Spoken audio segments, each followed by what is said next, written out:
Men have fought over the Riverlands since the Dawn Age, though that's to be expected of things that rest below the neck. Doesn't help that the Riverlands are between everything and everything else. The Westerland's gold, the Reach's grain, the Vale's rock, and the North's snow? House Mud once ruled as the kings of the rivers and hills, but after 1,000 years their line was exhausted and fell to the Storm Kings, who fell to the Ironborn. I suppose after years of drowning at sea, our rivers look pretty attractive to that race of pirates and rapers. Never mind that their monstrous castle, Harrenhal, was too large to staff and garrison. It turned out the Ironborn wouldn't be there long enough to bother. Aegon Targaryen landed to our south, and, as had many before him, liked the look of the Riverlands. My ancestor Edmund Tully led the desertion of Riverlords to his cause, and was rewarded by getting to watch King Harren burn in his own tower. Unfortunately, that's not all Edmund got. House Tully was named the Lords Paramount of the Trident, which means we had to keep in line all those lords who hadn't governed themselves for thousands of years.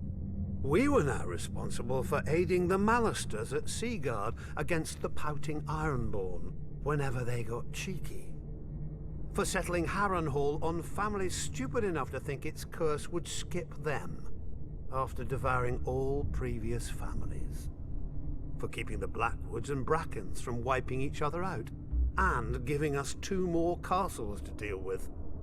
For keeping the Freys in their place and out of others' pockets. For marrying off our sons and daughters wisely enough so we didn't follow House Mud into, well, the mud. Yet under the Targaryens, the Riverlands knew a peace we hadn't had for centuries, if ever. But like all good things, sooner or later it all goes to shit. And our shit had a name. Aerys Targaryen.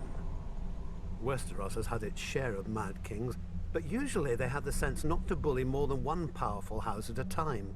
Aerys soon blundered into a triple alliance.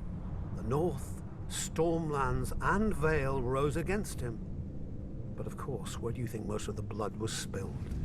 My brother Hoster guaranteed the answer to that with the marriage of my niece to Eddard Stark, the Warden of the North. At least Hoster didn't send her to Robert.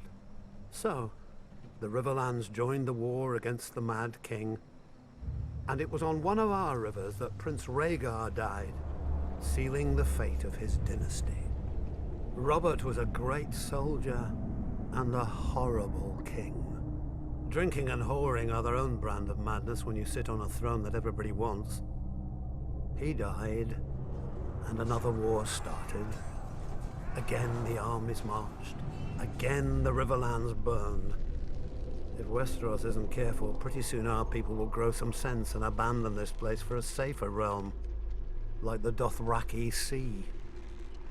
I joke, of course. The Riverlands are our home, and God's help us, we love it. Still, as they say, the king eats and the hand takes the shit. The same is true of the Riverlands. The 7 kingdoms piss, and the Riverlands change clothes.